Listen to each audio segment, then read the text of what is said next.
Saya mempelajari karakter orang-orang yang hari ini hidupnya berkelimpahan. Saya belajar semua orang-orang yang hari ini hidupnya tanpa batas. Uangnya tidak berseri, saya belajar dari mereka itu. Lalu saya buat kesimpulan itu. Apa sih karakter yang paling dominan dari mereka itu? Apa sih duha itu? Duha itu kalau dalam terjemahan Departemen Agama, demi waktu matahari sepenggalan naik. Baru sepenggal naiknya. Jadi artinya saat kita punya keintiman yang kuat dengan Allah, merasa amat sangat dekat dengan Allah, dan keintiman itu benar-benar sedang terjadi pada diri kita, saat itu semua bayangan memendek. Padahal dalam silih bergantinya siang dan malam itu ada pesan-pesan spiritual. Cuma kita tidak mau duduk sebentar aja untuk tafakur, gak ada waktu. Karena waktu habis buat mengejar ilusi kita sendiri.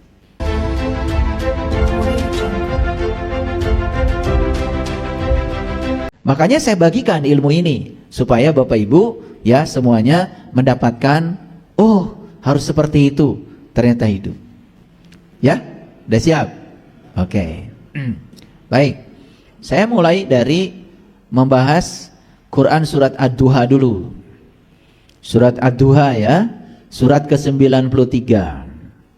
Kenapa dibahas ayat ini? Nanti akan nyambung dengan kajian kita hari ini. Ya. Pada hafal ayat ini, ya, udah pada ngelotok, betul nggak? Nah, dari kecil kan biasanya, ya, kita disuruh sekolah agama, kemudian menghafal surat-surat pendek, ya gitu.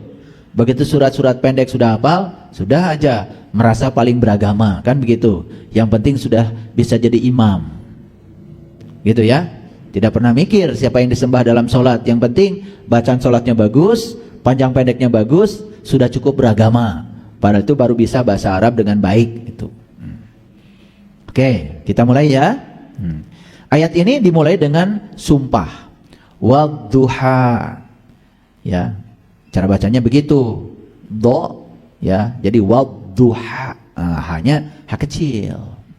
Wadduha itu bacanya. 2 rakaat ya. Wah, jangan salah. Itu ada tasdid. Jadi jangan waduha, wadduha, itu udah tasdid. Ya. Jadi Allah tuh banyak sekali bersumpah dengan begini. Wal fajr, demi fajar, wadduha, demi duha. Sebetulnya Allah itu bersumpah pada siapa sih? Gitu. Ya. Nah, kalau mau jujur sebetulnya Allah itu sedang bersumpah pada dirinya sendiri. Bersumpah pada dirinya sendiri, sebenarnya demi aku sebetulnya ya. Cuman menggunakan terminologi yang jauh lebih luas. Apa sih duha itu? Duha itu kalau dalam terjemahan Departemen Agama, demi waktu matahari sepenggalan naik. Baru sepenggal naiknya. Makanya kalian melaksanakan sholat duha. Jam berapa sholat duha? Ya? Jam berapa biasanya? Ya, jam 7 lah sampai jam 9 itu kan begitu. Karena matahari baru sepenggalan naik. Tapi kalau kita mau jujur, apa pentingnya dengan saat duha itu? Apa pentingnya? Mari kita lihat. Sebelum beliau bilang wadduha, beliau juga bilang wal fajr. Demi fajar. Betul nggak? Iya. Dan banyak demi ini, demi ini, demi ini. Sebenarnya demi dirinya sendiri. Fajar itu kan sebetulnya saat dimana kita baru sadar. Betul nggak? Baru sadar. Itu adalah transisi dari ketidaksadaran menuju alam bawah sadar. Tetapi belum sepenuhnya sadar. Makanya ada ayat lain yang mengatakan demi subuh. Betul nggak? Ya. Ada demi-demi seperti itu. Nah, ini demi duha. Sebetulnya ini bukan cerita tentang alam luar sebetulnya. Ini cerita alam dalam. Alam dalam. Karena transisi manusia itu seperti ini. Ketika subuh bangun, diawali dengan fajar dulu, fajar, kemudian subuh, Betul kan? Sudah bangun sih subuh itu. Tetapi karena tergoda oleh rayuan-rayuan subuh, ya tidur lagi. Itu yang paling berbahaya. Sehingga dia tidak kebagian nih duha ini. Apalagi jam 12 siang gak kebagian. Jadi sebetulnya ini adalah episode. Jadi wadduha ini hanya mengingatkan kepada kita, ya, kamu akan sampai di sini kalau kamu saat kamu tersadar dari bangun tidurmu, kamu tidak tidur lagi, gitu. Kalau tersadar, kamu akan sampai di fase ini, wadduhain. Dan luar biasa, kalau tidak tidur lagi, kita akan dapat sinar matahari lebih terang lagi daripada pagi. Puncaknya, matahari yang paling terang itu jam 12 siang. Nah, coba perhatikan. Pernah memperhatikan nggak? Kalau jam 12 siang, itu bayangan kita dibandingkan dengan jam 9 pagi, panjang mana coba? Ya? Panjang jam 9 ya? Betul ya, berarti hebat ibu-ibu pernah memperhatikan.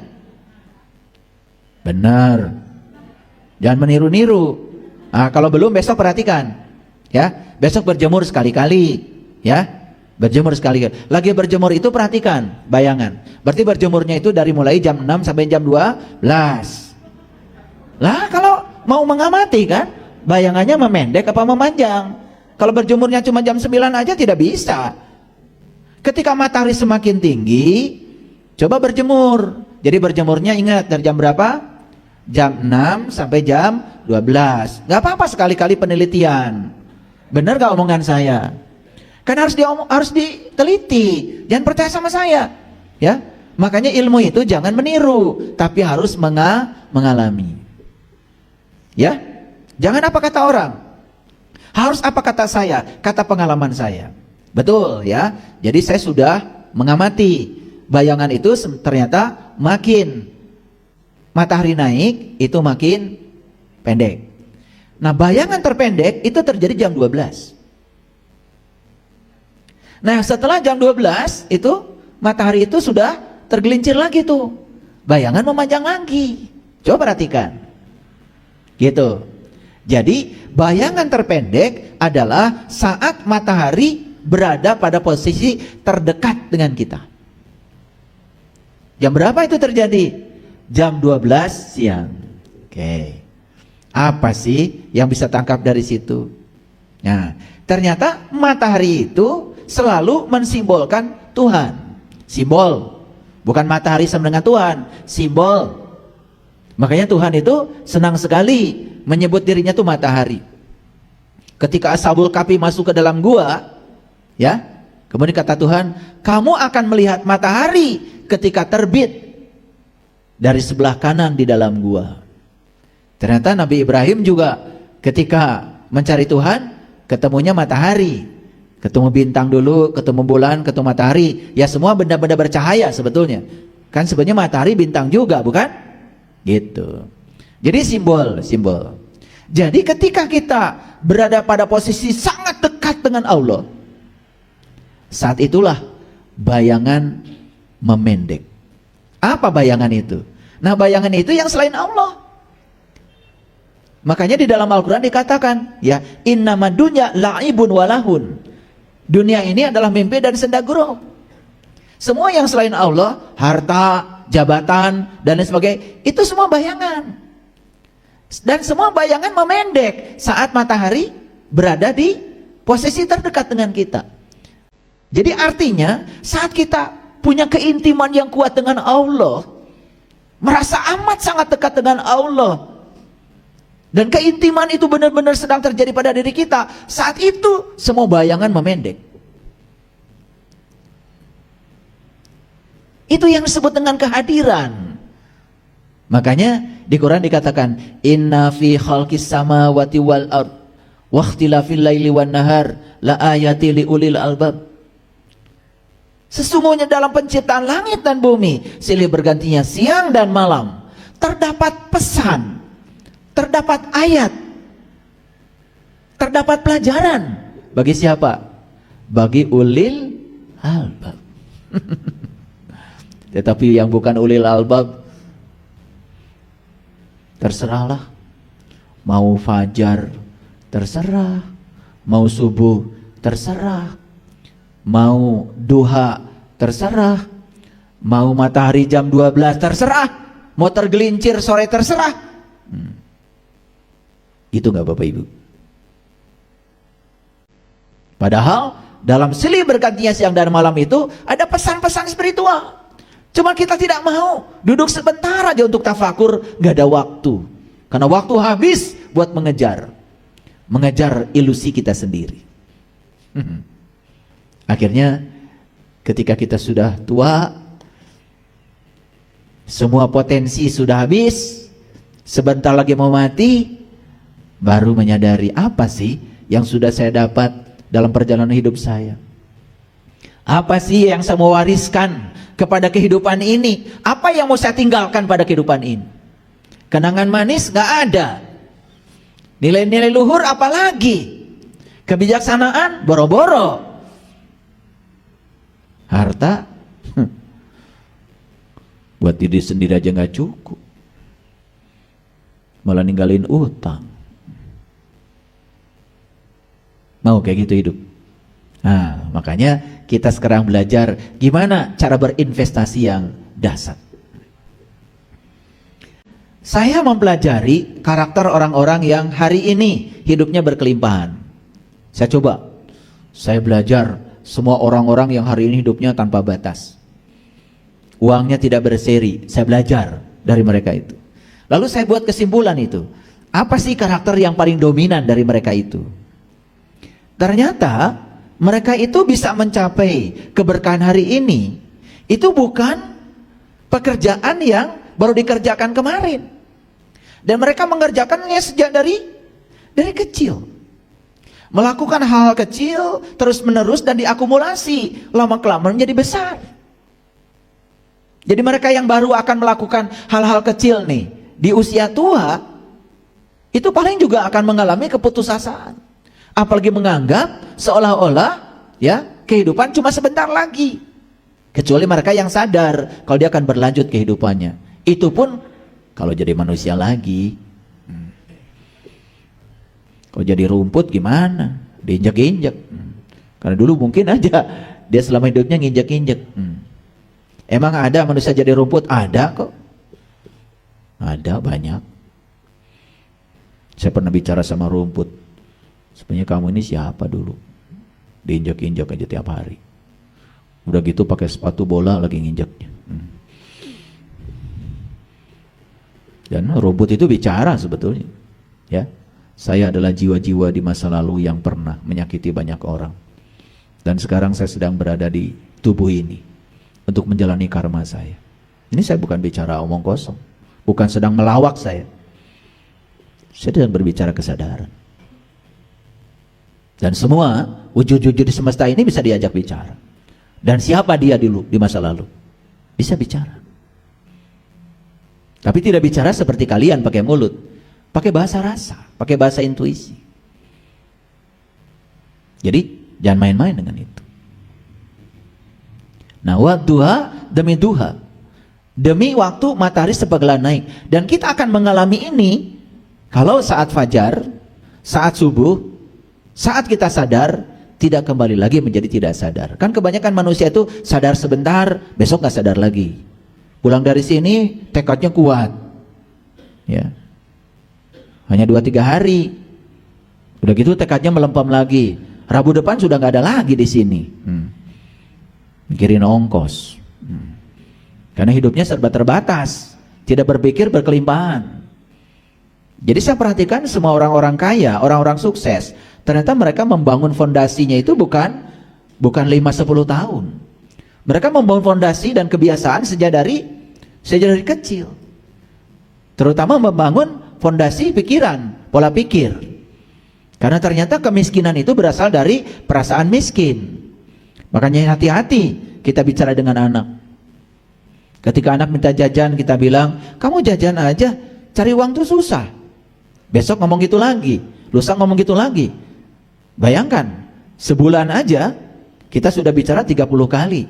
Dengan proses repetisi, kata susah uang itu sudah masuk di alam bawah sadar. Sehingga sangat aneh ketika anak ini dituntut untuk menjadi orang kaya ketika dia besar. Sejak dari kecil yang ditanamkan pada dia itu keterbatasan tentang uang. Bahkan perasaan tentang uangnya dibuat negatif. Seolah-olah uang itu jahat. Seolah-olah uang itu menjauh dari keluarga kita. Karena sudah punya perasaan yang buruk tentang uang, like attracts like. Uang semakin menjauh, tidak betah datang ke rumah. Cuman karena sering mengatakan cari uang itu susah. Pernah Bapak Ibu mengatakan begitu? Pernah apa sering? Iya. Ada orang jual rumah, bukan bilang begini, insya Allah pasti ada rezekinya, saya beli. Kenapa tidak begitu sih bicaranya? Ini malah bicaranya, aduh uang dari mana? Buat makan sehari-hari ya juga tuh tambah lagi. Anak sekolah juga tambah lagi. Cicilan juga tambah lagi tuh. Jadi kita ini sedang menciptakan kenyataan di pikiran. Dan dibuat oleh kita sendiri. Kenapa sih bicaranya tidak yakin nanti ada rezekinya? Daripada ngomong yang tadi. Sering bicara begitu? Sering? Nah itu. Jadi aneh ya kalian itu. Mendambakan A yang dibicarakan B. Udah gitu nyalahin Tuhan. Tuhan tidak mengabulkan doa saya. Tuhan lagi. Betul nggak? Nggak ngerti alif lam mim, langsung aja bilang hanya Tuhan yang tahu, padahal hanya kamu yang tidak tahu. Betul nggak? Ya, pokoknya kalau dituduhkan sama Tuhan selesailah pengajian.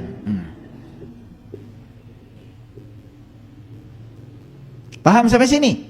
Mau mencapai duha? Mau? Ya. Jadi fasenya kan tentu saja dari fajar dulu, subuh dulu, betul nggak? Sampai Allah bersumpah tuh dengan subuh. Kul a'udzu birabbin nas. Kul a'udzu birabbil falaq. Aku bersumpah demi subuh. Itu kan sumpah subuh itu. Ya, kesadaran yang sudah muncul pada diri saya tidak akan tenggelam lagi. Saya sadar kalau saya tidak tahu. Saya sadar kalau saya harus mencari tahu. Saya sadar kalau pola pikir saya salah. Saya sadar sekarang saya harus mengubah pola pikir saya. Saya sadar semua realitas fisik saya berasal dari kesalahan di realitas energetik saya. Itu harus terus itu. Karena ternyata untuk membangun kesuksesan itu harus konsisten. Saya bangun malam jam 1 sampai jam 4 konsisten dari kecil sampai sekarang. Konsisten.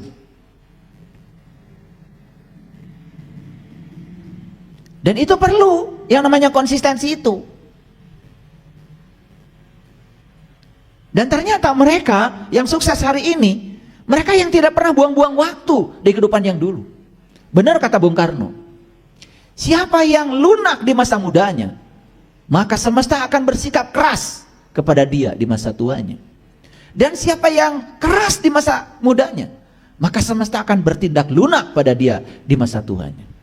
Jadi kalau di masa tua semesta keras pada kita, karena kita terlalu lunak pada diri kita waktu kita di masa muda.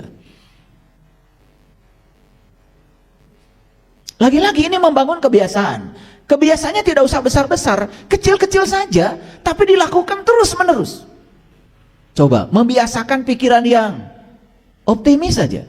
Itu harus pembiasaan loh. Pembiasaan, melewati proses yang sangat panjang.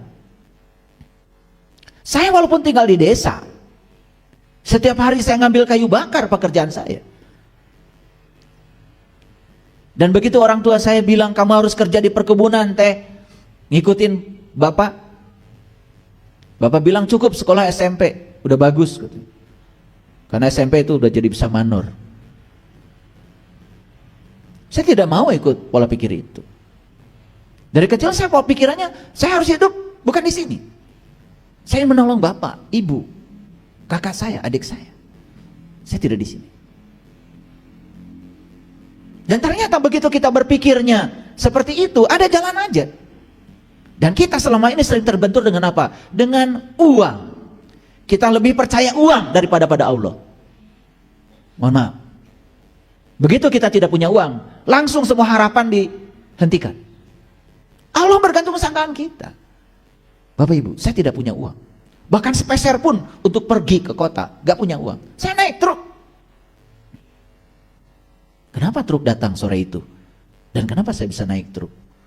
Itu salah satu jalan dari semesta. Saya jadi asisten rumah tangga selama 8 bulan. No problem. Itu jalan dari semesta. Dan tidak ada penyesalan. Ini jalan. Dan saya bisa sekolah. Ada aja jalan. Tapi ketika kita sudah berpikir, uang dari mana? Hati-hati, itu kita sudah selingkuh di situ.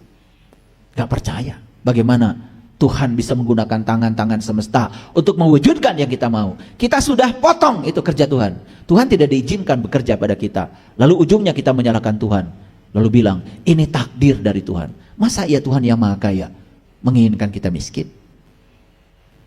Masa Tuhan yang maha agung menginginkan kita lemah? Gak mungkin. Dia adalah kekuatan positif. Dan saya sudah membuktikan dalam hidup saya. Bapak Ibu, saya bikin masjid ini. Saya bikin yayasan dulu.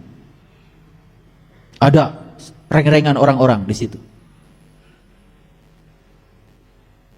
Saya bosan rapat terus. Akhirnya saya bubarkan yayasannya. Rapat terus. Giliran beli semen hilang semua. Kalau rapat paling kencang. Soal ide paling banyak. Tapi giliran pengorbanan nggak ada. Giliran beli tanah hilang semua. Giliran beli granit hilang semua.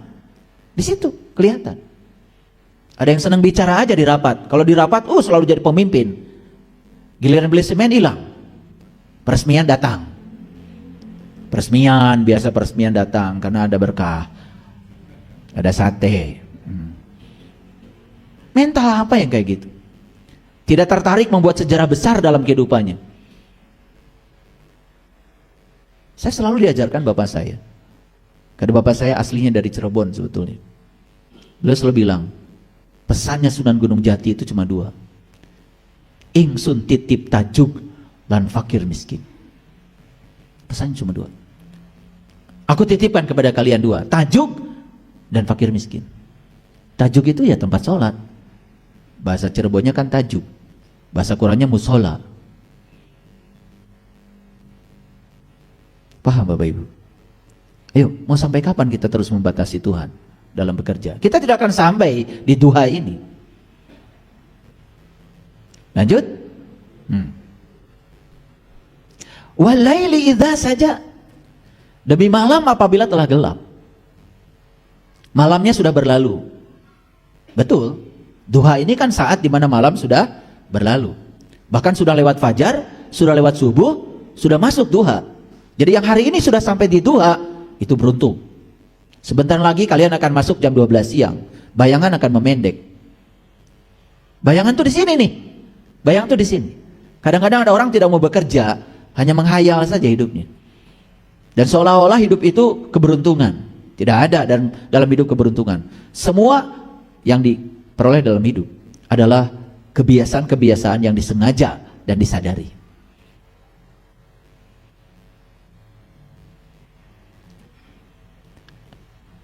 Ayat yang ketiga, mawadda'aka rabbuka wa ma qala. Ini keren banget. Mawadda'aka rabbuka wa ma qala. Tuhanmu tiada meninggalkan kamu. Dan Tuhanmu tidak sedikit pun benci pada kamu. Apapun yang kamu lakukan. Kurang jelas gitu. Suka ada perasaan ditinggalkan Tuhan? Suka gak ada perasaan seolah-olah Tuhan mengasingkan diri kita? Kayaknya Tuhan benci deh sama saya. Bagaimana dia yang maha pengasih, maha penyayang, punya sifat benci? Sekotor apapun tindakan kita, dia yang maha tidak ternoda. Inilah pentingnya kita mengenali jati diri kita, mengenali Tuhan kita. Yuk Bapak Ibu, bebaskan. Mau sampai di duha, lampaui dulu malam. Malam itu simbol dari apa? Keraguan-raguan, kegelapan, kebodohan, kemarahan, semua malam itu. Keserakahan, itu semua malam. Makanya dalam hidup ini kita harus belajar berproses secara alami. Dan ternyata saya mendapati fakta, semua orang-orang yang hari ini hidupnya berkelimpahan, dia berproses secara alami. Tahu alami? Proses yang alami itu proses yang tidak buru-buru. Contoh, Bapak Ibu menanam pohon rambutan. Udah nanam aja. Setelah biarkan. Allah yang menjaga, Allah yang menghidupkan. Tugasmu sederhana. Siram, pupuk, itu aja. Jangan dipaksa-paksa. Bulan depan harus panen, jadi paksa-paksa, udah bikin undangan lagi. Baru nanam rambutan hari ini, udah bikin undangan bulan depan. Kenapa? Kamu mau paksa. Wah, kamu sirami banyak-banyak, mati tuh akarnya. Dikasih pupuk banyak-banyak, panas akarnya, malah mengering. Ditarik-tarik lagi pohon rambutannya supaya cepat berbuah. Itu tidak alami. Makanya kalau orang yang ingin serba instan, serba cepat, kemudian investasi, ya, kemudian sebulan itu sekian puluh %, itu sudah tidak alami, pasti bangkrut. Bang aja yang alami, tidak bisa ngasih bunga sebesar itu. Jika ada orang menawarkan, udah investasi di saya, pokoknya sebulan sekian, 10%, 20%, itu udah bohong itu. Mau usaha apa? Paham maksud saya? Seneng gak Bapak Ibu yang tidak alami? Oh seneng, penggandaan uang dilakukan sama dukun cabul, pasti setor itu, betul nggak? Iya, betul apa tidak? Iya, lebih percaya sama yang begitu. Padahal di alam ini semua harus alami. Belajar spiritual, ingin cepat bisa, ingin cepat kayak Nabi Muhammad. Kalau Nabi Muhammad itu bisa sehebat itu, alami. Lahir dari keluarga yang sederhana. Dia lahir ke dunia, ayahnya sudah nggak ada. Sebentar lahir, ibunya yang tidak ada. Dari kecil mengalami proses alami, dibentuk menjadi besar. Dan itu kecil-kecil tindakan beliau itu, lama-kelamaan jadi besar. Diomongin orang, nggak baperan. Dilatih dirinya tuh, alami. Ini kadang-kadang kita suka nggak jelas kalau bicara. Pokoknya harus alami. Bertanya alami itu apa? Nggak ngerti. Alami itu lewat proses yang sangat lambat, evolutif, tidak revolusi. Betul nggak? Kadang-kadang ibu bapak nanam pohon di depan rumah, ya, karena tiap hari diliatin, capek. Betul nggak? Karena tumbuhnya tuh nggak kelihatan, atau diliatin aja.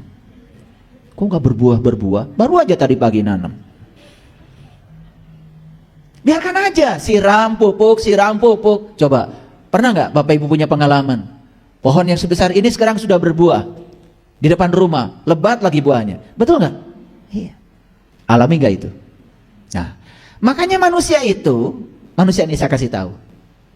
Ada yang punya keinginan yang alami dan itu butuh.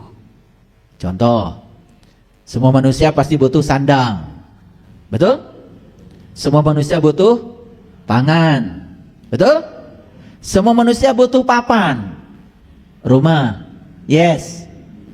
Betul apa tidak? Oke. Alami nggak itu? Alami. Perlu nggak itu? Perlu. Nah, penuhi dulu itu. Itu sudah potensi bahagia itu sudah ada di situ. Tetapi begitu naik kelas nih, keinginannya masih alami. Tetapi sebenarnya itu tidak butuh. Misal, pangan, naik kelas tuh. Kemarin di warteg, sekarang sudah masuk ke restoran mahal. Padahal pinjam. Partai kartu kredit. Udah mulai susah nggak itu? Susah. Karena dia beli gengsi, beli ambisi. Padahal sebetulnya yang murah itu bisa sehat loh. Saya makan labu aja, labu tuh yang kecil-kecil, wortel, brokoli, dikukus, udah kenyang tadi pagi. Nah kita ini sering memasuki kesusahan dan penderitaan, kenapa? Keinginannya masih alami, tapi sudah tidak dibutuhkan. Kok saya batiknya bagus? Dikasih. Saya punya murid saya penjahit yang profesional di Jakarta. Nama penjahitnya itu Sri Karisma. Beliau ini orang India. Udah lama jadi murid saya. Tiap hari itu mikirin gimana saya supaya penampilannya keren katanya. Ya ini berbakti kepada saya. Ya, alami nggak saya pakai baju ini? Alami. Ya, di level saya mungkin butuh. Tapi alam semesta selalu menyediakan jalannya. Bapak Ibu, batik-batik yang saya pakai itu, aduh, semuanya malah pada datang pengen dipakai. Jadi kalau kangkung aja susah datang ke rumah, ada masalah kan dengan kita? Betul nggak? Batik datang, mobil datang, uang datang. Nah, itu karena mereka ingin. Karena perasaan kita terhadap semua itu baik. Ya, saya kalau pakai batik ini, rasa percaya diri saya kuat. Makanya saya sedang menarik batik-batik baru lagi nih. Bukan GR. Itu like attracts like. Dan saya tidak cemas dengan besok batik saya ada nggak? Enggak, pasti ada.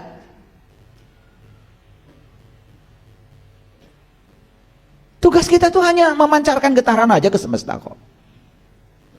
Bapak Ibu perhatikan. Mawadda'aka rabbuka wa ma qala. Tuhanmu tidak meninggalkan kamu. Ini kata-kata jelas sekali. Sering nggak merasa ditinggalkan oleh Tuhan?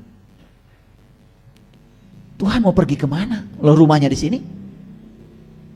Makanya kemarin sebelum saya masuk ke sini, saya kasih kajian cara Tuhan menciptakan rumah buat dirinya sendiri itu dulu. Supaya ini masuk nih kajian hari ini.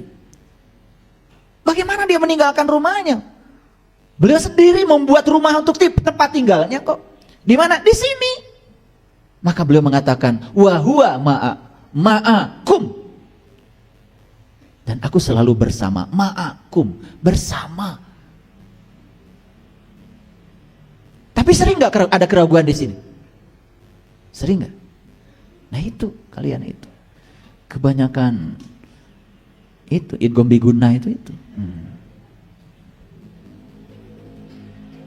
Ngaji nggak sadar-sadar, karena baca terus, memperbaiki bacaan terus.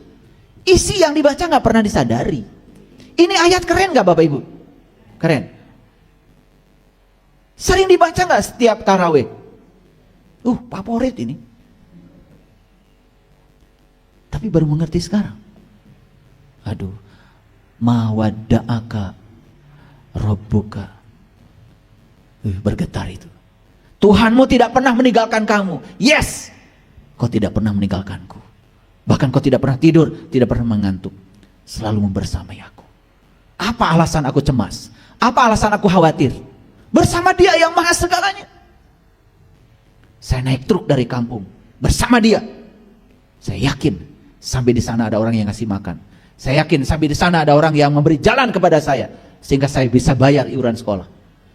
Ada aja Bapak Ibu. Saya di Bandung itu dulu, saya ke Bandung, gak punya saudara. Semua pada tinggal di kampung, gak ada saudara saya.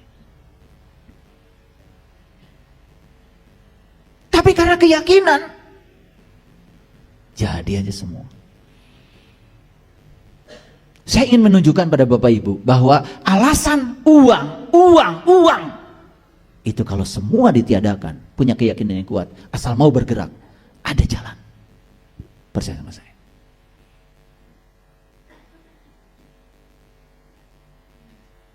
Dan Tuhan bilang, wa ma qala, aku tidak sedikit pun benci kepada kamu. Apapun yang kamu lakukan, aku sayang kepada kamu. Semua yang kamu lakukan pasti ada konsekuensi dan kamu belajar dari semua yang kamu lakukan itu. Hanya itu yang dititipkan Tuhan. Aku menuntun kamu.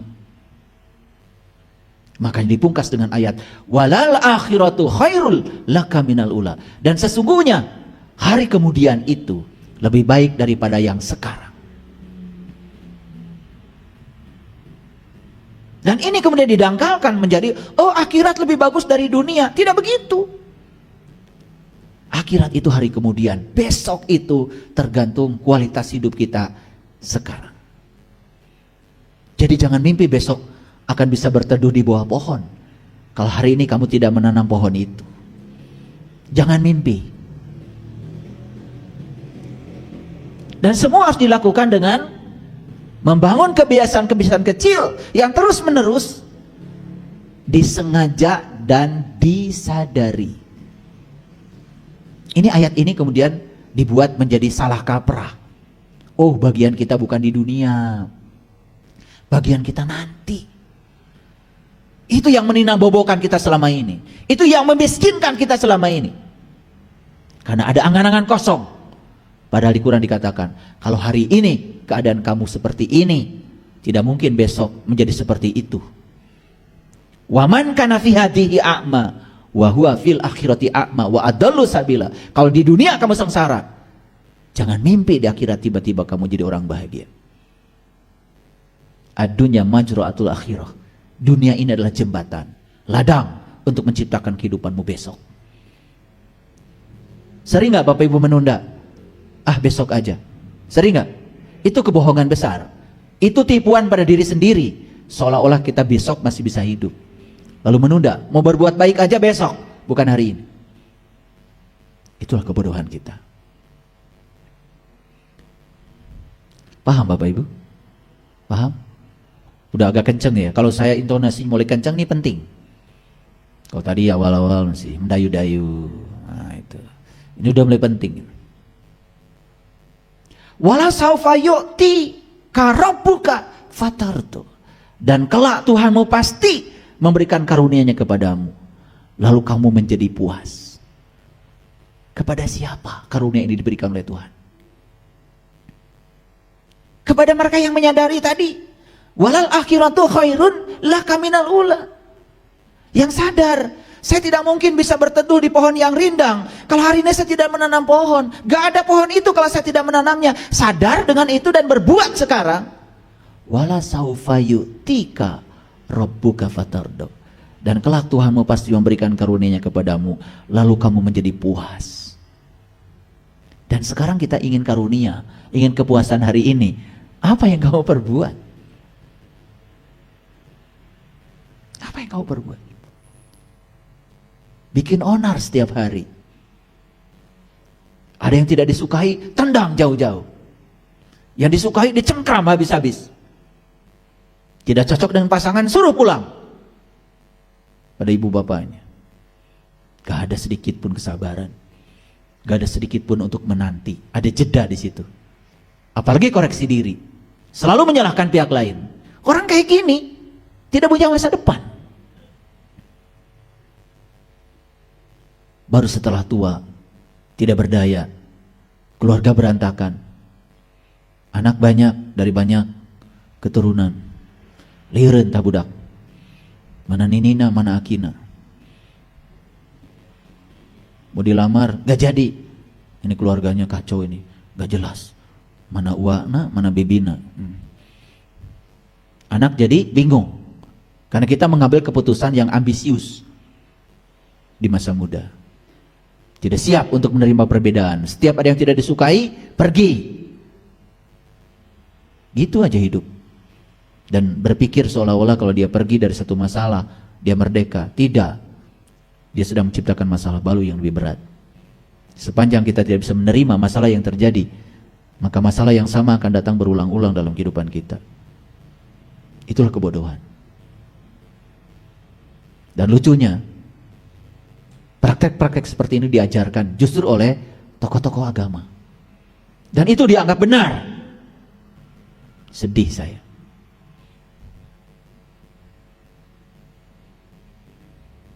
Betul nggak omongan saya? Dan lucunya, pengikutnya masih banyak. Ya sama-sama hidung belang.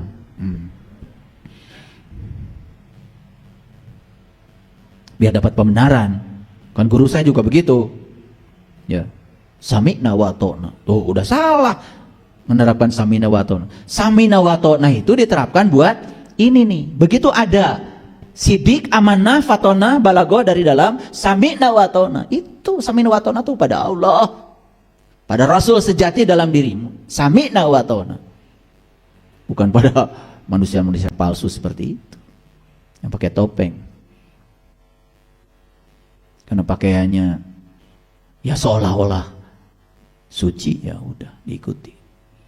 Walaupun gak masuk akal. Ngerti gak sampai sini Bapak Ibu? Kok diam semua? Serius banget ya kajian hari ini. Gimana? Teruskan? Ya. Dan kelak Tuhanmu pasti memberikan karunia-Nya kepadamu. Kepada siapa? kepada yang nanam. Kapan? Saat ini. Kelak. Itu sudah pasti itu. Sudah pasti. Siapa yang menanam kebaikan terus menerus hari ini, itu sudah pasti Bapak Ibu, kebaikan tidak akan lari kemana-mana. Pasti akan datang. Asal jangan transaksional. Jangan menganggap Tuhan itu sebagai pedagang spiritual. Dikit-dikit pahala, dikit-dikit pahala. Bingung saya mikirin kalian itu. Sholat rurusuhan ge pahala. Maca Quran teu ngarti pahala. Pahala itu habis sholat langsung kontan. Begitu kamu berubah, habis sholat tidak berbuat keji dan munkar, tuh pahala. Habis ngaji nih Quran surat Ad-Duha nih, ngerti isinya, itulah pahala. Paham? Ini saya sedang bagikan apa? Pahala. Ngerti nggak? Ngerti apa tidak? Ini saya sedang bagikan pahala. Pulang dari sini tercerahkan. Oh itu surat Ad-Duha. Allah tidak pernah meninggalkan saya. Allah tidak pernah benci pada saya. Dia akan memberikan karunia-Nya pada saya kalau saya mau menanamnya. Dan saya pasti akan selalu puas bersama Allah. Pahala bukan itu? Nah itu pahala teh. Baru tahu hari ini barangnya. Pahala bidadari. Maneh mah. Di dunia geus opat masih kena mikiran keneh bidadari. Teu sebe-sebe. Tuh ketawanya paling kenceng. Itu dulu itu penggemar bidadari. Itu bahasa simbolik. Bidadari, awe-awe. Berpikiran awe-awe wae maneh mah. Tak ripuh hirup teh. Pura-pura we bahagia, jika nu tenang. Iya, balik ka ieu mah pas saya jeung pamajikanan masih eta teh. Ini ngerti dari tadi saya bicara? Udah dapat pahalanya? Itu. Begitu ngerti, dapat hidayah, dapat pencerahan, itu pahala kontan. Itu pahala tuh begitu barangnya udah jelas. Saya bagi hari ini. Paham? Itu. Alam yajid kayatiman fa'awa. Bukankah dia mendapati kamu sebagai yatim lalu melindungimu? Lihat saya semua. Karena kita ini kalau bicara yatim langsung panti asuhan. Yatim itu yang tidak beribu, yang tidak berbapak. Tunjukkan pada saya, adakah manusia datang ke dunia yang gak ada ibu bapaknya? Gak ada. Cuman ada yang ditinggalkan ibu bapaknya, ditelantarkan. Ada yang ditinggalkan meninggal. Lah, emang kita semua bukan calon yatim kalau yatim begitu? Betul gak? Siapa yang yatim itu? Yang tak beribu, yang tak berbapak itu siapa? Itu jiwa kita yang ditiupkan, yang tidak pernah dilahirkan. Itulah yatim. Tidak ada ibu bapaknya. Karena dia memang tidak dilahirkan. Makanya Allah mendapati kamu dalam keadaan yatim. Yatim gak kita? Yang yatim itu kita yang luar atau diri sejati kita? Nah, paham sekarang? Diri sejati. Makanya si yatim ini harus disantuni. Oleh siapa? Ya oleh kamu. Coba jujur ya, saya mau nanya, berapa persen berkah yang Allah berikan untuk yatim dengan buat tubuh luar?